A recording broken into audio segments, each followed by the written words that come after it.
इधर लेबनान के नबातिह पर इजरायली एयर स्ट्राइक, एक और हमले को लेकर बड़ी खबर। बॉर्डर से 7 मील दूरी पर लेबनान में घुसकर बमबारी हुई। ये देखिए आप, नबातिह को इजरायल ने घोषित किया है कॉम्बैट जोन। आने वाले दिनों में भी हमले जारी रहेंगे। यह भी आईडीएफ ने बता दिया है कि उसकी मंशा क्या है। तो ऐसा लग रहा है कि इजरायल अमेरिका के हाथों से निकलता जा रहा है। लेबनान में इजरायली टैंक ने कोहराम मचा दिया। लेबनान के अंदर शेलिंग से बड़ी तबाही हुई है। ये देखिए, पूरा इलाका किस तरह से तबाह और बर्बाद हो गया है। रिहायशी इलाकों पर इजरायल की बमबारी रुकने का नाम नहीं ले रही। आईडीएफ के हमले में दर्जनों रिहायशी घर तबाह हुए हैं। रिहायशी इलाकों में हिजबुल्लाह का ठिकाना होने की बात इजरायली डिफेंस फोर्सेस की तरफ से की गई है और पूरे इलाके को तबाह कर दिया गया है, बर्बाद कर दिया गया।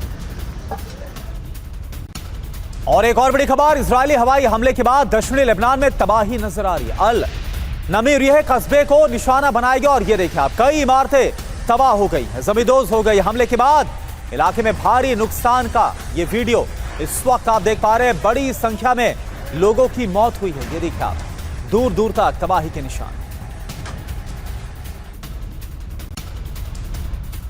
और वहीं हिजबुल्लाह के ठिकानों पर विध्वंसक हमलों का सिलसिला जारी रहा। हिजबुल्लाह के सबसे मजबूत गढ़ पर हमला किया इजरायल ने। बॉर्डर पर दोनों ओर से इसके बाद भारी गोलाबारी शुरू हो गई।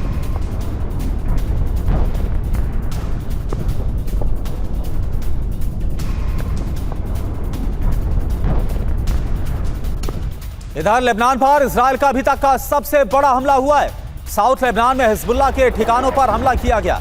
इजरायली बमबारी में 50 से ज्यादा हिजबुल्लाह के लड़ाके मारे गए हैं। ये देखिए आप, कितना विध्वंसक ये हमला हुआ है। और ये बताया जा रहा है कि अभी तक का ये हिजबुल्लाह के ठिकानों पर सबसे बड़ा हमला। तो कहा, तो एक तरफ ईरान की तरफ से हमलों को रोकने की शर्त रखी गई है, जो 14 पॉइंट्स का MOU साइन किया गया है, और दूसरी तरफ इजरायल ने हमले और ज्यादा बढ़ा दिए और अभी तक का सबसे बड़ा हमला।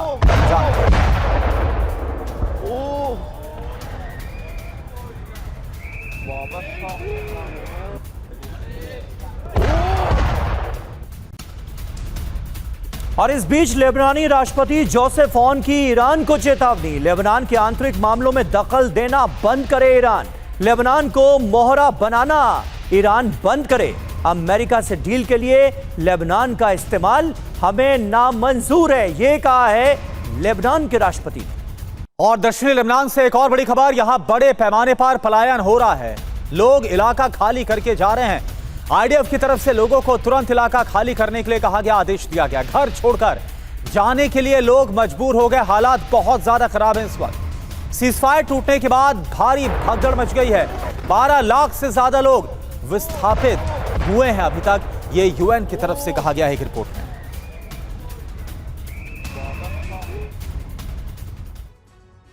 तो लेबनान में इजरायल की बमबारी, लाखों लोग बेघर हुए हैं। इजरायल की बमबारी के बाद क्या हाल हुआ है लेबनान में, आप देखिए। लेबनान में चारों तरफ कोहराम मचा हुआ है। संयुक्त राष्ट्र की रिपोर्ट में बड़ा दावा किया गया है, 12 लाख से ज्यादा लोग विस्थापित हुए हैं। बेरूत और माउंट लेबनान की तरफ पलायन किया जा रहा है। जी हां, इजरायली हमलों से बचने के लिए पलायन के लिए मजबूर हो गए हैं आम लोग। लोगों ने सरकारी स्कूलों और शेल्टर्स में शरण ली हुई है। 3,60,000 से ज्यादा लोग अब तक बॉर्डर पार कर सीरिया पहुंच गए हैं। हजारों लोग गाड़ियों और सड़कों पर सोने को मजबूर हो गए। संजय मैस्टन सर, ये जो बमबारी लगातार हो रही है, एक तरफ तो डोनाल्ड ट्रंप लगातार ये दावा कर रहे हैं कि अब सब कुछ ठीक हो जाएगा और आज अब स्विट्जरलैंड में आगे की बातचीत होनी है, लेकिन जो कुछ इजरायल की तरफ से किया जा रहा है, क्या यह कहा जा सकता है दो बातें, या तो अमेरिका, डोनाल्ड ट्रंप ईरान को धोखा दे रहे हैं, या फिर इस शांति वार्ता में, पीस डील में इजरायल सबसे बड़ा खतरा डोनाल्ड ट्रंप के लिए साबित हो रहा है? देखिए, इजरायल का बहुत ही क्लियर कट स्टैंड है। वो पहली बात एक देश है, वो प्रॉक्सी नहीं है, और वो एक उस देश का अस्तित्व है, और वो सर्वाइवल के लिए वो अब जितने भी टेररिस्ट ऑर्गेनाइजेशंस हैं उनको वो ठोक रहा है दबा के। और आपने देखा है कि जो हिजबुल्लाह है वो एक टेररिस्ट ऑर्गेनाइजेशन है जिसका प्रॉक्सी है ईरान का। और एक लेबनान एक कंट्री है जिसपे प्रॉपर एक स्ट्रक्चर है, लेबनीज आर्म फोर्सेस है, और वहां पर एक गवर्नमेंट स्ट्रक्चर है। हिजबुल्लाह एक टेररिस्ट ऑर्गेनाइजेशन जिसको गल्फ जीसीसी कंट्रीज ने, पूरे अरब लीग ने पूरा यूनाइटेड नेशंस ऑर्गेनाइजेशन ने और विश्व के बहुत देशों ने सिर्फ चीन को, रशिया को और ईरान को छोड़ के उसको टेररिस्ट घोषित नहीं किया, बाकी सब ने ऑलमोस्ट उसको कर दिया है। अगर वो सर भारत ने भी नहीं किया है। क्या चीज? भारत ने भी नहीं किया है। हाँ, भारत ने भी नहीं किया है, पर अगर ये टेररिस्ट ऑर्गेनाइजेशन पूरा विश्व मानता है तो फिर ये जो टेररिस्ट ऑर्गेनाइजेशन है और वो एक गार्ब में लेबनीज आर्म फोर्सेस तो उसको डिस्ट्रॉय कर नहीं सकती है।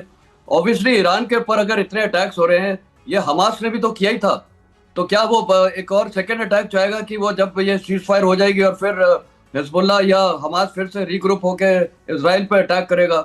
तो इजराइल एक जूनियर पार्टनर जरूर हो सकता है, लेकिन वो एक देश लेकिन संजय मैस्टर सर, यूएन के रिपोर्ट में भी तो ये साबित हो रहा है ना कि कैसे इजरायली हमलों में जो आम लेबनानी है उस पर काफी ज्यादा मुश्किलों का पहाड़ टूट पड़ा है। 12 लाख की संख्या में लोग विस्थापित हुए हैं।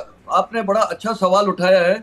मैं एक और सवाल उठाता हूं जो यूनाइटेड नेशंस को भी हम सबको उठाना चाहिए। आज यही पाकिस्तान को आप देखिए, वो उसको जो फायर वो टीटीपी है वो कहां से ऑपरेट करता है? खैबर पख्तूनख्वा से ऑपरेट करके और उनको वो मार रहा है, उनके सिक्योरिटी फोर्सेस को।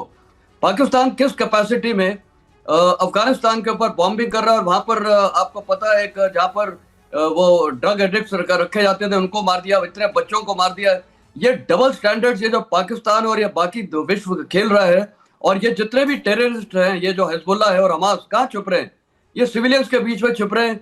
इजराइल की, मैं एज अ मिलिट्री मैन बोलना चाहूंगा, अगर कोई फौजी लड़ता है और वो उसके सामने ये सारे टेररिस्ट जाके सिविल घुलमिल हो जाते हैं, उसका इलाज क्या है? और यहाँ तो आपने देखे अंडरग्राउंड इतने टनल्स बना के रखे हुए थे। ठीक बात है सर, ठीक बात है, बिल्कुल सही आपने बात कही। और बहुत बहुत शुक्रिया अदा करना चाहेंगे आप दोनों का हमारे साथ इस बातचीत में जुड़ने के लिए, इस चर्चा का हिस्सा बनने के लिए। और नजर हमारी स्विट्जरलैंड पर लगातार बनी हुई है, वहां पर जो आज वार्ता होने जा रही है ज्यूरिख में, वो बहुत ज्यादा इंपॉर्टेंट है। देखना होगा कि किस माहौल में यह बातचीत होती है। इजराइल के इतने खतरनाक रुख के बाद होता क्या है।